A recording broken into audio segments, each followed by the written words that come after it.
Muy buenas tardes. Les saluda su servidora Fanny Yamilet López. Este es un nuevo video con la finalidad siempre de tratar estas teorías que resultan de lo que es el concepto del proceso. Actualmente estoy cursando la carrera de Derecho en la Universidad de Ceutec. Curso la clase de Teoría General del Proceso. Y pues vamos a continuar una vez más con un video de exposición acerca de este tema.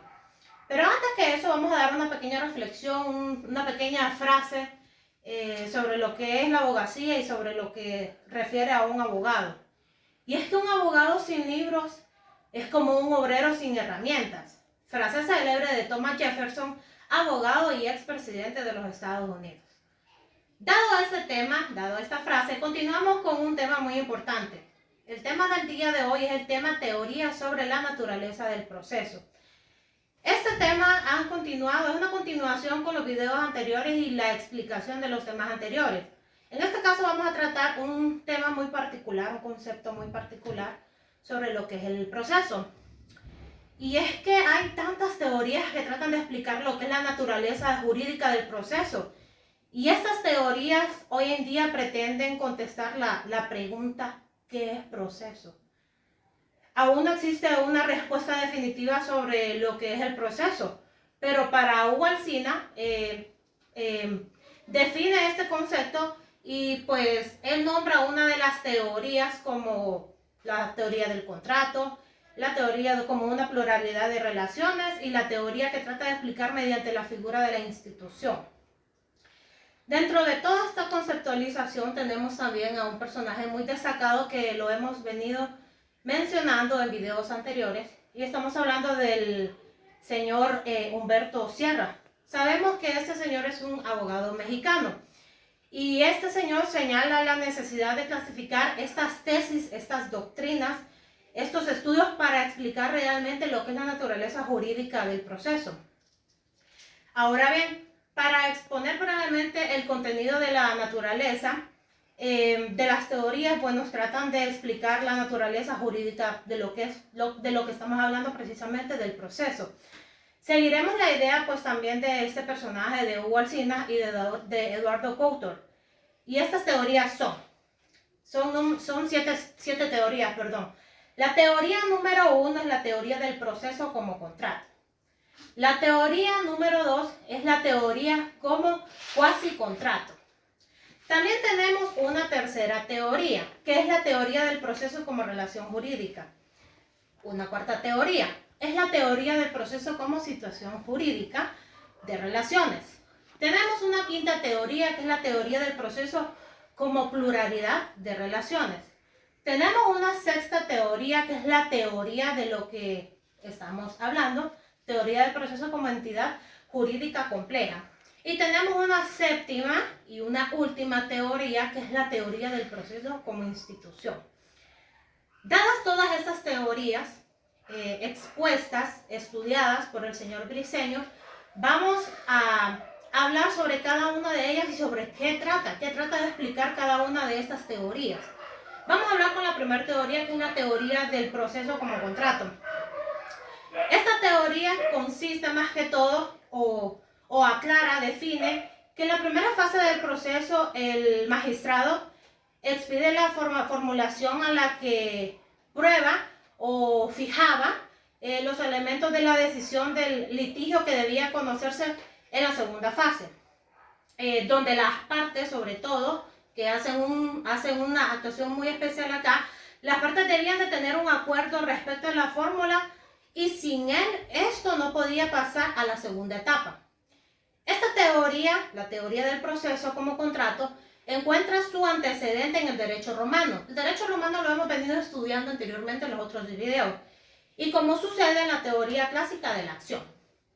Partiendo de esto, vamos a continuar con una segunda teoría, que es la teoría del proceso como cuasi contrato. Esta teoría, el proceso como cuasi contrato, al descartarse la primera fase, la primera teoría, privatista sobre todo, algunos autores sostuvieron que el proceso era un cuasi contrato, tomando como premisa que si la litis contestatio no era un contrato. ¿Pero por qué se debía esto? ¿Por qué se debía que no era un contrato? Esta teoría del proceso como cuasi contrato no necesitaba de acuerdos entre las partes. Entonces, por exclusión, concluyen que es un cuasi contrato. Esta posición, esta teoría, esta doctrina, se deriva también de una concepción romana, al igual que en la primera tesis o en la primera teoría, pero ya más débil que la anterior. O sea que esta segunda teoría es un poco más débil en comparación con la primera teoría y que a nuestro modo de entender significa un toque como de retirada, de un toque de aislamiento a la teoría sobre la naturaleza del proceso. Sobre todo un proceso contractualista, en una manifestación más atenuada o más o menos un poco radical. Terminando con esta segunda teoría, podemos concluir que es una teoría un poco más débil que la primera. Vamos a continuar con una tercera teoría. La tercera teoría tiene como nombre la teoría del proceso como relaciones jurídicas. Este es un proceso el cual constituye el camino para conseguir la solución de las controversias. Es decir, esta teoría trata más que todo sobre las controversias y este consiste en una serie de actos diversos, una serie de actos múltiples, pero coordinados, es decir, que se coordinan, se organizan, en donde interactúan las partes y también el juez. Este proceso también continúa con una relación jurídica que es denominada relación jurídica procesal. Esta tesis es un poco más clara. ¿Por qué es más clara? Porque es la más extendida y aceptada entre los procesalistas. Entonces se establece entre los sujetos de derecho y los sujetos y las partes y el juez. Ahora vamos con la tercera teoría, que es la teoría como situación jurídica. Esta tercera teoría también es un poco más clara también en comparación con las otras dos teorías. Y desde el punto de vista de la teoría de la situación jurídica, el proceso puede definirse como el fenómeno jurídicamente reglamentado que se desenvuelve en un campo diferente. Es decir, que se desenvuelve como un fenómeno jurídicamente reglamentado, de situación en situación, de punto a punto, produciendo determinadas cargas, determinadas expectativas, con el fin de obtener una decisión judicial. La doctrina de la situación jurídica, en este caso en la tercera teoría, comienza por negar la existencia de una relación procesal. ¿Qué significa esto? Dice de que un concepto de absoluta inutilidad. Significa que no tiene un concepto tan útil en esta teoría. Terminando con esta teoría, vamos a continuar con la siguiente teoría. Esta teoría es la teoría de la pluralidad de relaciones. ¿A qué se refiere cuando hablamos de pluralidad de relaciones? Carneluti, un personaje destacado en esta teoría, que fue que estudió esta teoría, dice que la relación jurídica nace de la combinación de una obligación y eventualmente de un derecho. Es decir, se enlaza una obligación y se enlaza un derecho, se unen una con otra, eventualmente de un derecho, y que tiene por objeto la prestación de una actividad para el desenvolvimiento del proceso. Por ello, al haber por una parte obligación, también existe lo que es el derecho subjetivo de la acción, y puede afirmarse también de que dentro de ella existen lo que nosotros llamamos los conflictos, y de esta manera el proceso es un complejo de relaciones. También este personaje en esta teoría afirma de que existen tantas relaciones jurídicas procesales, más que todo cuando sean conflictivas, de tal manera que el proceso es una complejidad de relaciones, y que el proceso también es una complejidad de relaciones, y advierte que esta posición destruye la concepción orgánica del proceso y no facilita, sino que hace menos viable el examen de su estructura. Y eso es lo que determina este personaje en esta teoría un poco conflictiva. Pero bueno, dado esto, continuamos con otra teoría, la teoría del proceso como entidad jurídica compleja. Vamos a hablar sobre esta teoría. También esta teoría es un poco clara, un poco precisa y también requiere mucha concentración, analizarla bien. Y es que la teoría del proceso como entidad jurídica compleja es la primera característica del proceso. ¿Qué significa esto?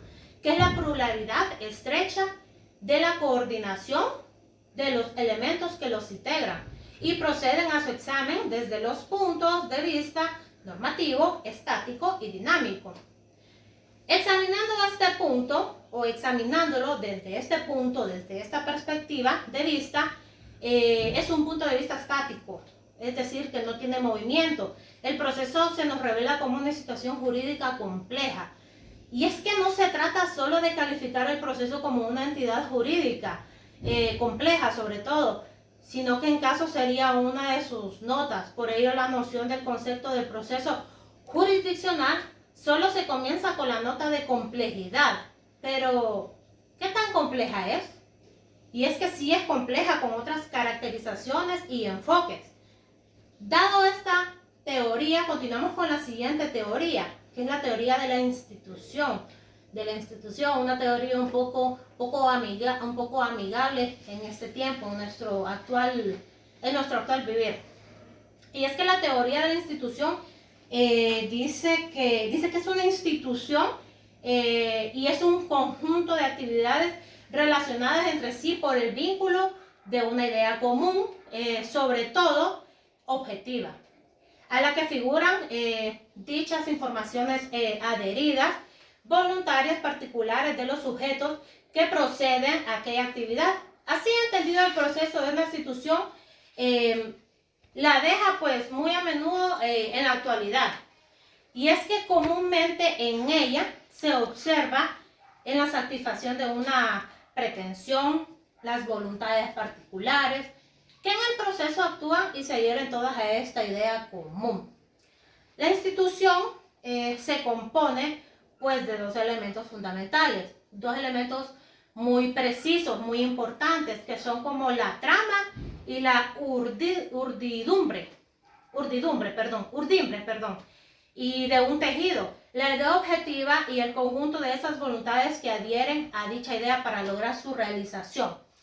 Dado toda esta terminología, estudiadas todas esas teorías que son propuestas por el señor Briceño Sierra, abogado mexicano, podemos concluir o podemos terminar esta video exposición como el proceso. ¿Qué es el proceso? Y es que el proceso judicial es básicamente la exigencia constitucional para el desarrollo rogado de la jurisdicción. ¿Y para qué sirve el proceso? Pues el proceso sirve a la satisfacción de los intereses jurídicos socialmente relevantes, siendo el medio constitucionalmente instituido para ello. Dado toda esta terminología, esperemos de que estas teorías queden un poco claras. De igual manera, siempre estamos a la expectativa de algún tipo de crítica, ya sea constructiva o sea de otro tipo de carácter o de otro tipo de opinión. Estoy atenta a cualquier opinión por parte suya y pues me despido deseándoles una feliz tarde y un feliz fin de semana.